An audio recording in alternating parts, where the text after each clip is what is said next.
చెప్పాలి హల్లెలూయా. రెండు చేతులు పైకి దేవునికి స్తోత్రం చెల్లిద్దామా? హల్లెలూయా.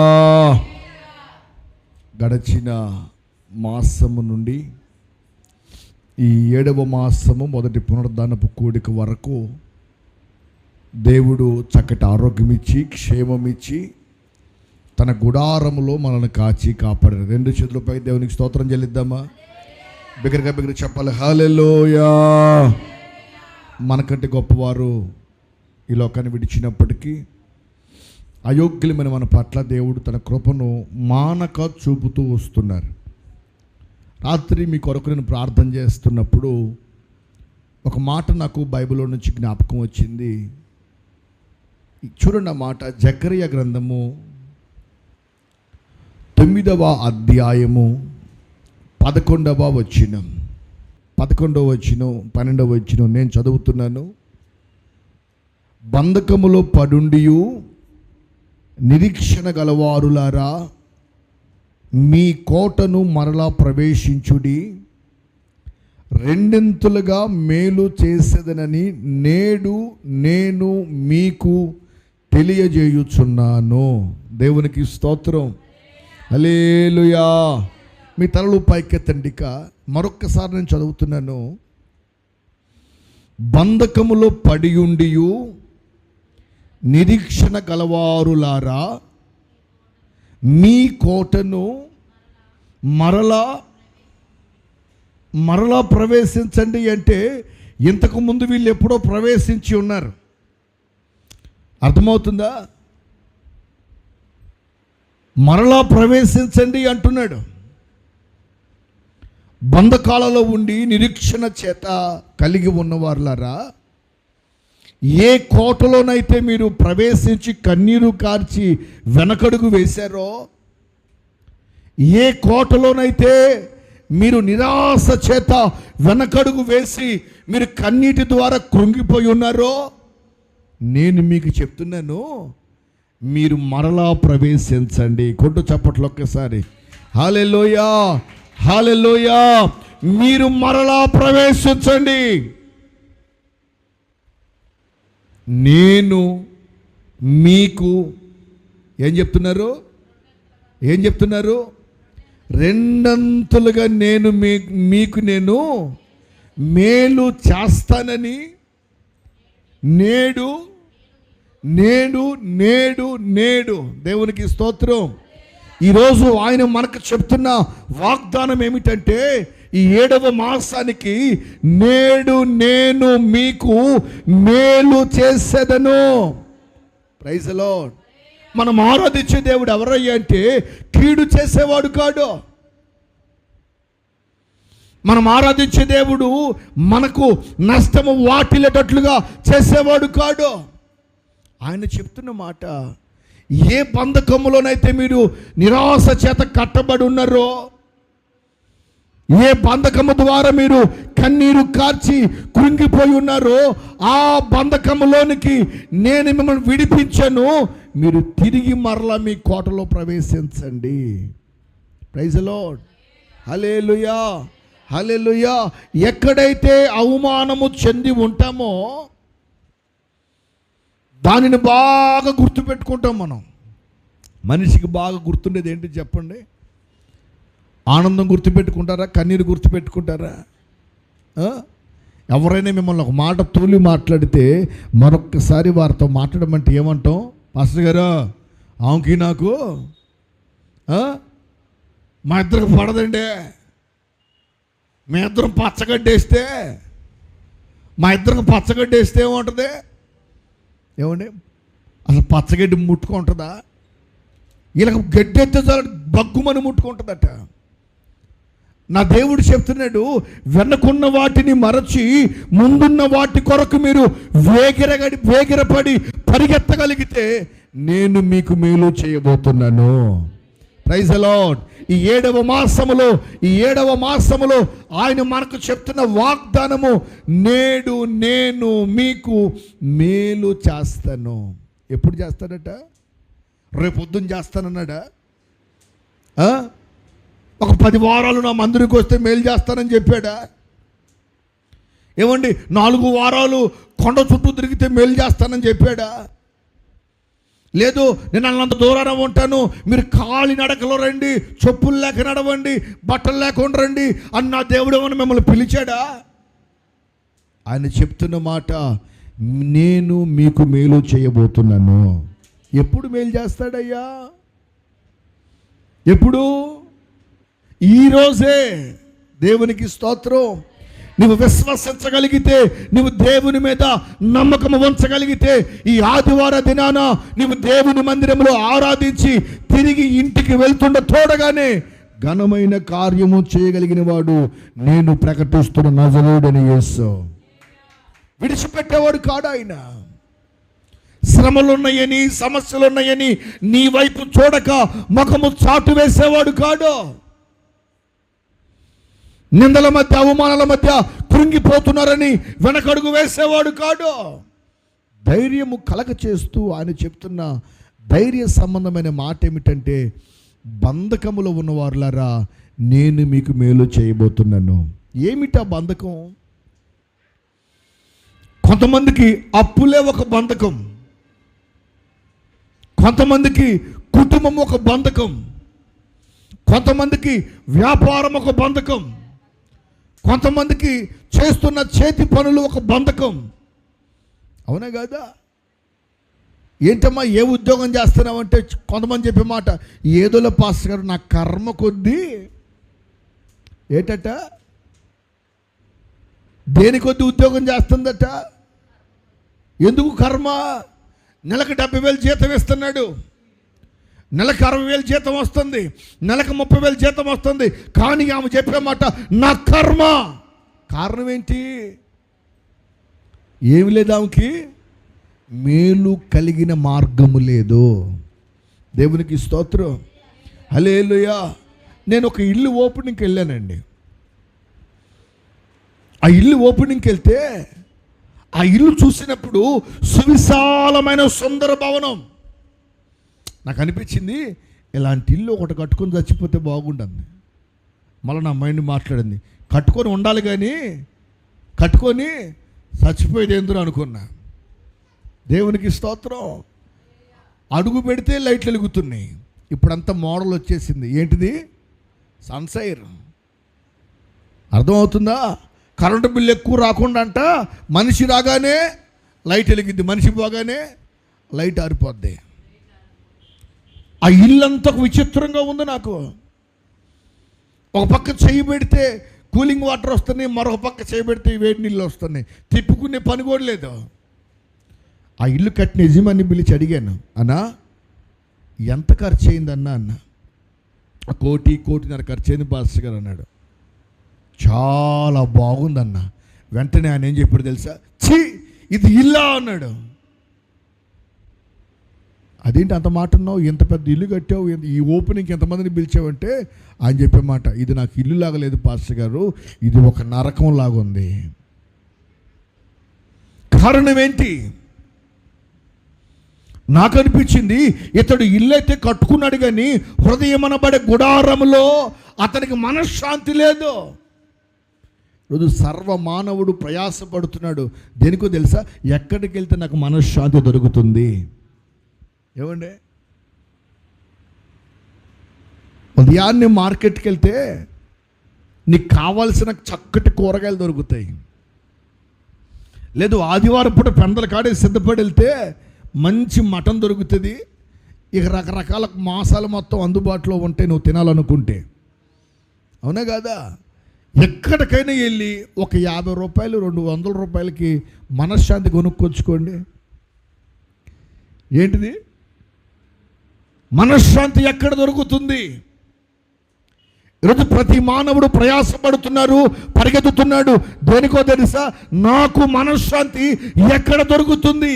ఏదో ఒక బంధకము వారి జీవితాలని పాడు చేస్తూనే ఉంది. నా దేవుడు చెప్తున్నాడు, నేడు నేను మీకు మేలు చేయబోతున్నాను. హల్లెలూయా. ఇంత బంధకాల మధ్యలో కూడా, ఇంత శ్రమల మధ్యలో కూడా, ఇంత విపత్తుల మధ్యలో కూడా, ఇంత తలనొప్పుల మధ్యలో కూడా సతమతమైపోతున్న జీవితాలకు నా దేవుడు ఇస్తున్న వాగ్దానము, నేడు నేను మీకు మేలు చేయబోతున్నాను. ఏమిటి ఆయన చేసే మేలు? ఎలా చేస్తాడు మేలు? ఎవరి ద్వారా మేలు పంపిస్తాడో, ఎవరి ద్వారా మేలు మన కుటుంబాలకు రాబోతుంది? కొంతమంది అనుకుంటారు, పెళ్లి చేసుకున్నామయ్యా, చేసుకున్న కోడల ద్వారా మేలు రాకపోగా పేలు వచ్చినాయి అయ్యా అంటారు.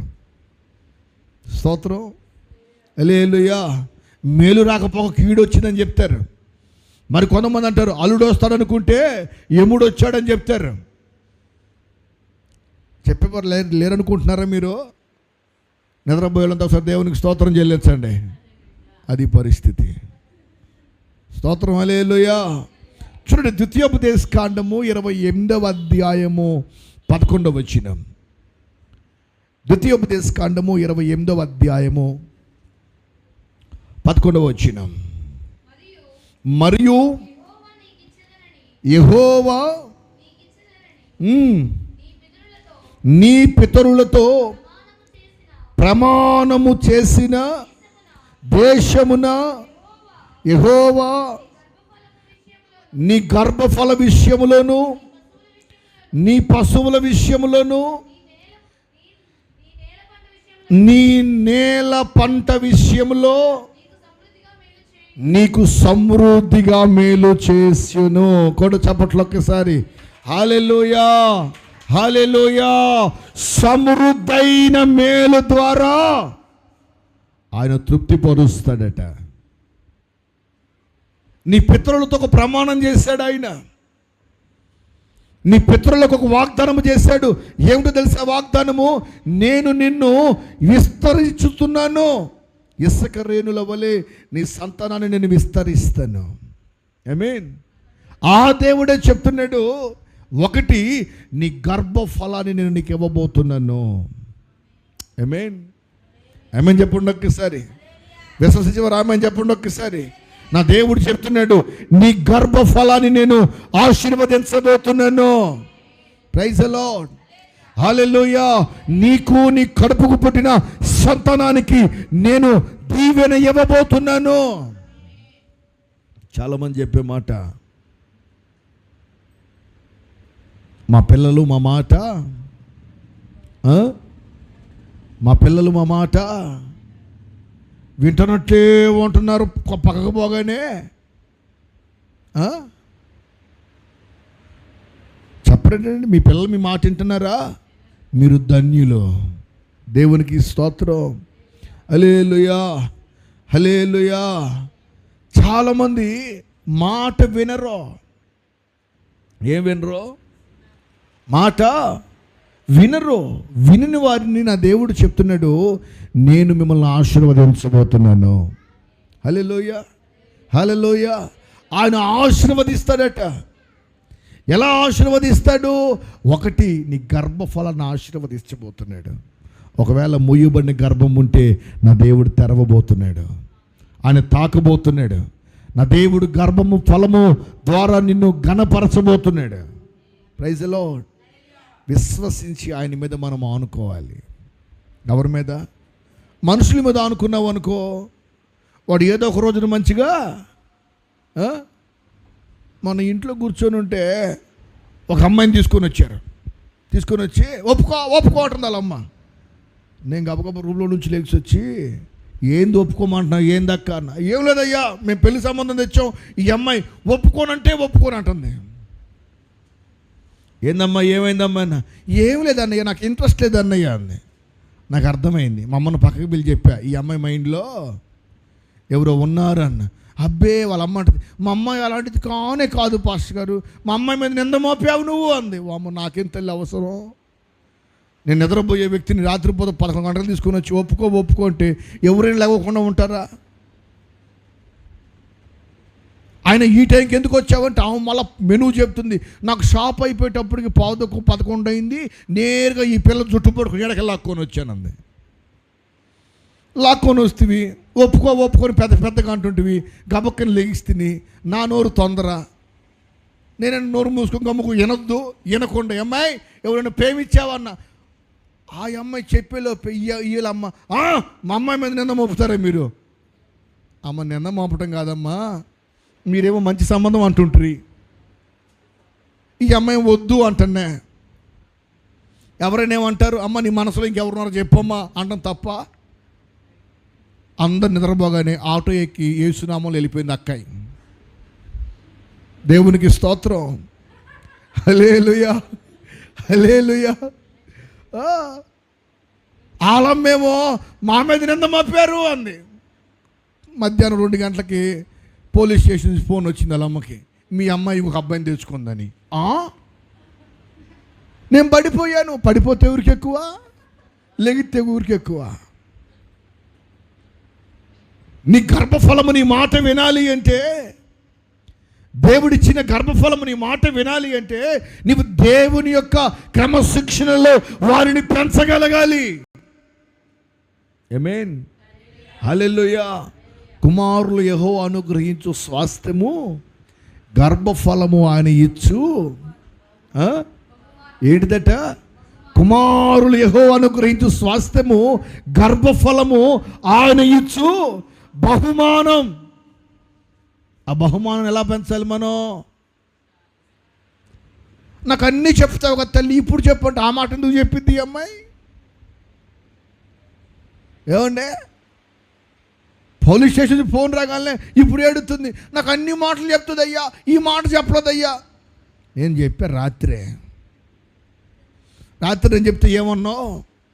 అమ్మో మేమేంటున్నామో తెలుసా, మా మీద నింద మోపుతారా అన్నావు. మోపిన నిందను నా చెల్లి నిజం చేసిందని చెప్పా. దేవునికి స్తోత్రం. హల్లెలూయా, హల్లెలూయా. అయ్యి ఇప్పుడు ఏం చేయమంటావు? నోరు మూసుకొని తెచ్చుకొని ఇంట్లో పెట్టుకో ఇద్దరిని. ఎంతమందిని? అదే నాకేంటి సంబంధం అంటే ఆమె రైలు కింద పడతానంటుంది. ఇప్పుడు ఫ్యాషన్ అయిపోయింది. నా దేవుడు చెప్తున్నాడు, నేను మీ గర్భఫలాన్ని ఆశీర్వదించబోతున్నాను. ఆమేన్, ఆమేన్. నీ గర్భఫలము ద్వారా నీవు సంతోషపడే దినాలు రాబోతున్నాయి. ఆయన మాట మీద విశ్వాసం ఉంచి ఆయన మాట కొరకు కనిపెట్టుకొని ఆయన వైపు నువ్వు తిరగగలిగితే ఆయన చెప్తున్న వాగ్దానము, నేడు నేను మీకు సమృద్ధిని కలగ చేస్తాను. హల్లెలూయా. సమృద్ధి ఇస్తాడు ఆయన. ఎలా సమృద్ధిస్తాడు? 1 గర్భఫలము ద్వారా సమృద్ధి, 2 చదువు తల్లి, 2 అంటాడు నీ పశువులను నేను నీ పశువుల విషయంలో నేను నీకు సమృద్ధిని ఇస్తాను. 1 గర్భఫలంలో సమృద్ధి ఇస్తాడట, 2 పశువుల విషయంలో సమృద్ధిని ఇస్తాడట, 3వది నీకున్న నేల, నీకున్న పంటను నా దేవుడు ఆశీర్వదించబోతున్నాడు. ఈ మొదటి పునరుద్ధానపు కూడికలో దేవుని గుడారములో ఆయన మనకు ఇస్తున్న వాగ్దానము, నేను మీకు సమృద్ధిని కలగ చేస్తాను. ప్రైజ్ ది లార్డ్, హల్లెలూయా. ఆయన ద్వారా సమృద్ధి వస్తే ఏమండి, పొద్దున్నే ఒక ఆయన ఒక బుట్ట తగిలించుకొని ఉడకబెట్టిన శనక్కాయలు అమ్ముకుంటూ పోతున్నాడు రైల్వే స్టేషన్లో. ఎలా పోతున్నాడు? తల పైకెత్తి నా కళ్ళు చూడండి. మీకు నాకేమైనా అప్పులు గొడవలు ఉన్నాయా? నేను కనపడుతున్నానా? కొంచెం వాక్యం వినండి. బాధగా తల కింద వేసుకోరనుకోండి, ఆ పసుపు కలర్ పట్ట కనపడిద్ది. దేవునికి స్తోత్రం, హల్లెలూయా.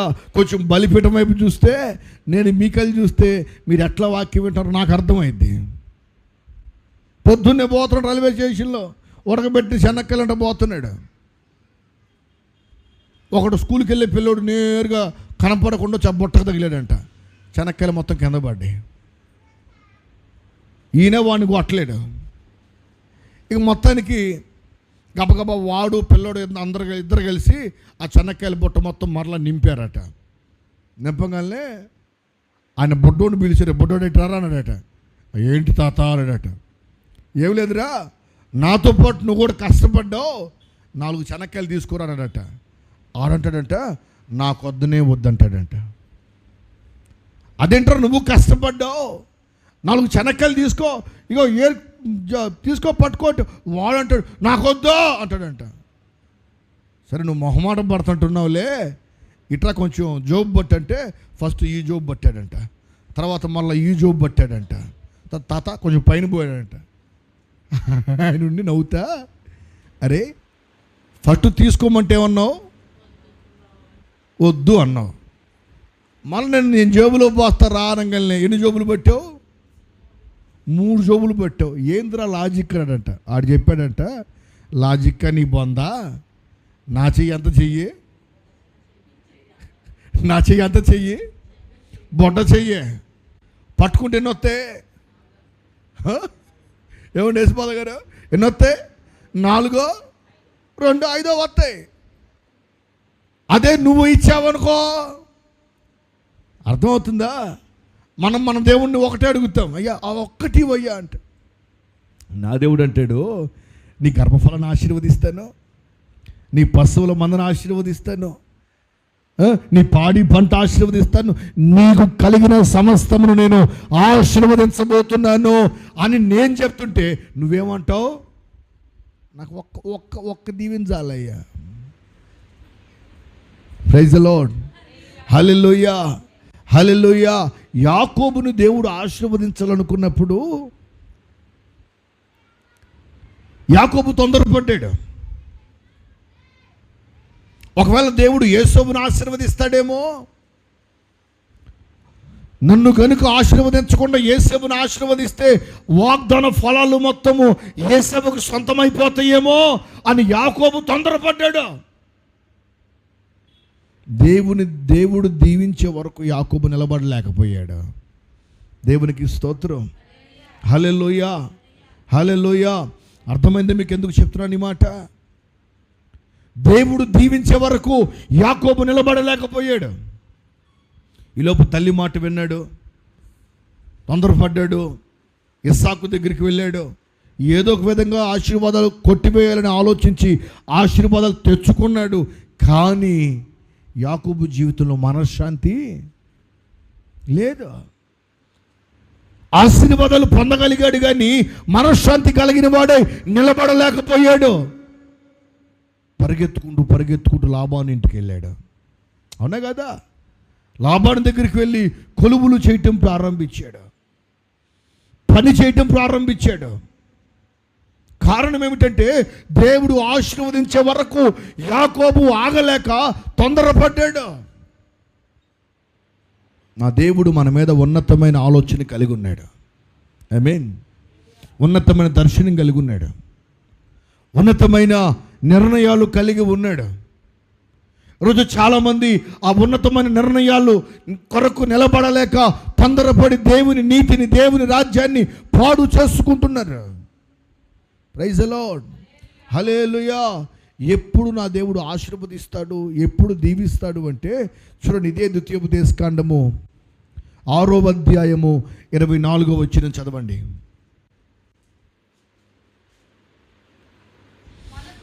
ద్వితీయోపదేశకాండం 6వ అధ్యాయం 24వ వచనం.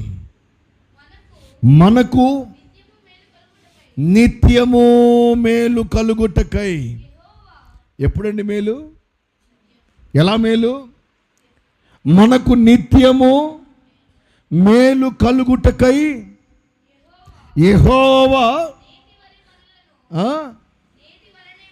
నేటి వలె మనలను బ్రతికించున్నట్లు మన దేవుడైన యెహోవాకు భయపడియు ఆయన కట్టడలన్నిటినీ గైకొనవలెనని మనకు జ్ఞాపకం ఇచ్చెను. దేవునికి స్తోత్రం, హల్లెలూయా.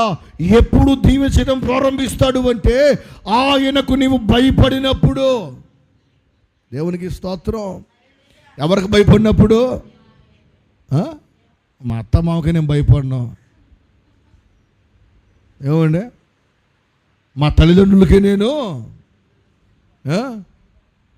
ఎవరికి చాలామంది అంటారు, నేనేంటో తెలుసా, నేను ఎవరికి భయపడినా. భయపడకపోతే ఏం చేస్తావురా? మనుషులంగా అనుకుంటాం. నేను ర్యాలీ పెట్టాను బాపట్ల పెడితే, నేను కొంతమంది కుర్రోళ్ళు, నేను గన్మేను వచ్చాం, ప్రోగ్రాంకి వచ్చాం. రాగానే ఒక 20 మంది పోలీసులు వచ్చి ఆపారు. సార్ మీరు తిరగొద్దు, మీరు రావద్దు. నేను నడుచుకుంటూ పోతాను, నాదేముందో ర్యాలీకి వచ్చి నడుచుకుంటా. దయచేసి మీరు కారుకి వెళ్ళిపోండి, లేకపోతే అరెస్ట్ చేస్తాం. ప్రభుత్వాలు మమ్మల్ని భయపెడుతున్నాయి. నేను చెప్పాను, మీరు లా అండ్ ఆర్డర్కి భయపడి పనిచేస్తున్నారా, ప్రభుత్వానికి భయపడి పనిచేస్తున్నారా? ఏది శాశ్వత కాలం నిలబడదు. దేవునికి స్తోత్రం, హల్లెలూయా. ప్రభుత్వాలు శాశ్వత కాలం ఉండవు. 5 సంవత్సరాలు ఇల్లు ఉంటాయి, ఇంకో 5 సంవత్సరాలు వస్తారు, ఇంకొకళ్ళు మరలా ఇంకో 5 సంవత్సరాలు వస్తారు. కానీ మన చేతి పనులే మనకి. అర్థమైందా? మనం భయపడాల్సింది ఎవరికి? దేవునికి భయపడాలి. దేవుని నీతిని, దేవుని రాజ్యాన్ని నెరవేర్చగలిగిన వారికి మనం భయపడాలి. దేవుని యొక్క వాక్యానికి భయపడాలి. దేవుని యొక్క ఆరాధనకు మనం భయపడాలి. దేవునిగా ఆరాధించగలిగితే మనము ఎవ్వరికి భయపడవలసిన అవసరం లేదు. ప్రైజ్ ది లార్డ్, హల్లెలూయా. శక్తినిచ్చేవాడు, సామర్థ్యం ఇచ్చేవాడు, మనలుగా నిలబెట్టగలిగిన వాడు ఒకడు ఉన్నాడు. ఆయన పేరు నజరేయుడైన యేసు. ఆయన వైపు తిరిగితే నీకు సమృద్ధినిస్తాడు. మనుషుల వైపు తిరిగావనుకో ఏముండదు. దేవుని వైపు నువ్వు నిలబడితే సమృద్ధి చేతన దేవుని నింపి బలపరుస్తాడు. హల్లెలూయా. అందుకంటాడు, మీరు ఆయనకు భయపడండి. ఎవరికి భయపడమంటున్నారు? ఎవరికి భయపడాలి? దేవునికి నువ్వు భయపడ్డావు అనుకో, దేవుడిని జ్ఞానం ఇస్తాడు. ఆమేన్, ఆమేన్. నువ్వు కుటుంబంలో ఎలా ఉండాలి, నీ భర్తతో ఎలా ఉండాలి, అత్తమామలతో ఎలా ఉండాలి, తల్లిదండ్రులతో ఎలా ఉండాలి, ఒక చక్కటి వివేచన సంబంధమైన జ్ఞానాన్ని నా దేవుడు ఇస్తాడు. అందుకంటాడు, ఈ నెలలో ఆయన మనకు చేస్తున్న వాగ్దానము, నేను మీకు మేలు చేస్తున్నాను, సమృద్ధినివ్వబోతున్నాను. ఒక్క మాట చెప్పిన ప్రార్థన చేస్తాను. ఎందుకంటే తిరిగి మరలా మన చీరాల చర్చిలో పెళ్ళి ఒకటి ఉంది. 3 గంటల నుంచి 6 వరకు ఒక పెళ్ళి ఉంది. చూడండి ఆ మాట, యెషయా గ్రంథము 50వ అధ్యాయము 10వ వచనం.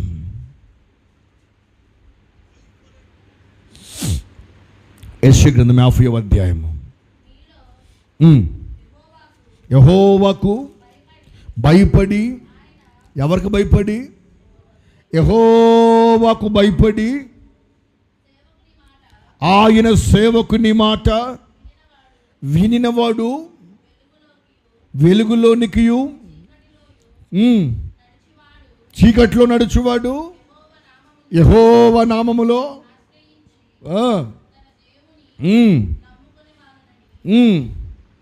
ఇదిగో. ఇక మనం అగ్నిలో కొద్దులే కానీ అక్కడ అంటాడు, నీ సేవకుని మాట నీవు వినితే యెహోవా జీవంతోడు నువ్వు చీకట్లో నుండి వెలుగులోకి వస్తావు అని. ఇప్పుడు ఎక్కడున్నాడు? ఎవరి మాట వినలేదు? దేవుని మాట వినడు, దేవుని సేవకుని మాట వినడు. దేవుని సంగమా, మనం ఎవరి మాట వినాలి అంటే దేవుని సేవకుని మాట వినాలి. సంఘములో దేవుని కొరకు నిలబడగలగాలి. సంఘములో దేవుని కొరకు సమర్పణ కలిగి పరిచర్య కొరకు మనం నిలబడగలగాలి. ఎంత నీవు పరిచర్య చేస్తావో అంత నా దేవుడు ఆశీర్వదించడం ప్రారంభిస్తాడు.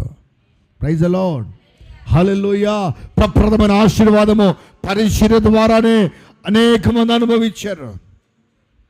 ఈరోజు నీ కుటుంబానికి ఆశీర్వాదము కావాలి అంటే దేవునికి భయపడాలి, దేవుని సేవకుని మాట నువ్వు వినాలి. అయ్యా అందరూ చెప్పారు, ఏదో మాసం అంట, ఆ పని చేయొచ్చా? ఇంకా లోకపాచారాలు, ఇంకా లోకపు క్రియలు. పేరుకి మందిరంకి వెళ్తున్నాం, ఆరాధనలో పాల్గొంటున్నాం, ప్రభుబలలో చేతులు వేస్తున్నాం, కానుకలు సమర్పిస్తున్నాం, రొట్టె తింటున్నాం, ద్రాక్షరసం తాగుతున్నాం, బలలో చేతులు వేస్తున్నాం, ఆరాధనలో అభిషేకం పొందుకుంటున్నాం. ఇంకా అన్యపు ఆచారము వెనక వస్తూనే ఉంది కొంతమందికి. నాకు ఎటువంటి ఆచారం లేదండి, మమ్మల్ని బట్టి చేయాల్సి వస్తుందండి. అర్థమవుతుందా? భక్తి చేస్తున్నాం, భక్తి చేయటం లేదంటే భక్తి మాత్రం బ్రహ్మాండంగా చేస్తున్నాం. రోజుకు 2 గంటలు ప్రార్థన చేస్తున్నాం, 36 సార్లు బైబిల్ చదువుతున్నాం, కానీ అన్య ఆచారము ఏం చేయట్లేదు, విడిచిపెట్టలేకపోతున్నాం. ప్రైజ్ ది లార్డ్, హల్లెలూయా, హల్లెలూయా. ఆదివారం ప్రార్థన, వాక్యం వినపడినప్పుడు ప్రార్థన, చర్చ కనపడినప్పుడు ప్రార్థన. వీడప్పుడు మాత్రం కొన్ని ఆచారాలు విడిచిపెట్టలేకపోతున్నాం. నా దేవుడు అంటాడు, ఇంకా మీరు చీకట్లోనే ఉన్నారా? ఏడున్నారు? లేదండి, పెద్ద పెద్ద లైట్లు వేసుకున్నామండి, మా ఇంట్లో పెద్ద పెద్ద లైట్లు ఉన్నాయండి. అవి శరీర సంబంధమైన లైట్, కానీ నీ ఆత్మ సంబంధమైన దీపం ఎప్పుడో ఆరిపోయింది. ప్రైజ్ ది లార్డ్, హల్లెలూయా. నా దేవుడు అంటాడు, భయపడి నీ సావుకి నీ మాటను అంగీకరించు. ఆయన మాట వింటే, ఎవరి మాట? యోనాను పిలిచాడు. యోనాను పిలిచి ఏం చెప్పాడు? నువ్వు నినివే మహాపట్నానికి వెళ్ళి నా మాటలు చెప్పు, నా వాక్యం చెప్పు. నేను తార్షుకు పోతాను, తార్షు బాగుంటుంది. ప్రైజ్ ది లార్డ్, హల్లెలూయా. మొన్నొక ఫోన్లో రీల్ చూస్తే ఒక కామెడీ చూసి చాలాసేపు నవ్వుకున్నా నేను. ఒకడు బండి మీద పోతా అడుగుతాడు ఒక ఆయన్ని, రోజు కూలి ఎంత అంటాడు. 1000 రూపాయలు అయ్యా అంటాడు. 15 నిమిషాలు పని ఉంది, వస్తావా? 600 ఇస్తానంటాడు. పాపం ఈయనకేం తెలుసు, అత్యాసపడి 15 నిమిషాలకు 600 వస్తాను కదని నేను వస్తానయ్యా అన్నాడు. ఎక్కించుకున్నాడు, బండి ఎక్కించుకొని వాళ్ళంత దూరానికి గ్యాస్ సిలిండర్ ఉంటే దాన్ని తీసుకురాపో అన్నాడు. వీడికేం తెలుసు, దాన్ని తీసుకొని వచ్చాడు. వీడు ఆ సిలిండర్ తీసుకుని పోయి ఇంకో చోట తాకట్టు పెట్టి 2000 తెచ్చుకున్నాడు. ఆ ముసలోడు ఉండి అడిగాడు, అయ్యా ఈ సిలిండర్ మట్టి చిన్న పనే కదా, పైపెచ్చు నీ బండికి ఎదురు ఖాళీ కూడా ఉంది, ఆడ నువ్వే పెట్టుకుని వెళ్ళొచ్చు కదా అంటే ఈడు చెప్పాడు, అది మాకు తెలియక నీ చేత దొంగతనం చేయించాను అన్నాడు. అర్థమైందా? చాలామంది అత్యాశకు వెళ్తున్నారు, అత్యాశకు పోయి ఉన్నదాన్ని పోగొట్టుకున్నారట. దేవునికి స్తోత్రం, హల్లెలూయా. ప్లాస్టిక్ పూలు పెడుతున్నారని చెప్పి ఉన్న పూలు పోగొట్టుకున్నాడంట ఒక ఆయన. ఇప్పుడు ఆయన పని ఎలా ఉందంటే, మోసం ముక్క తినలేడు, గుండెకాయ ముక్క నవ్వలేడు, అంతా మిక్సీలో పోసుకొని జారు పోసుకొని తాగటమే. ప్రైజ్ ది లార్డ్, హల్లెలూయా. కారణం ఏంటంటే వినకూడని మాటలు వింటున్నాడు.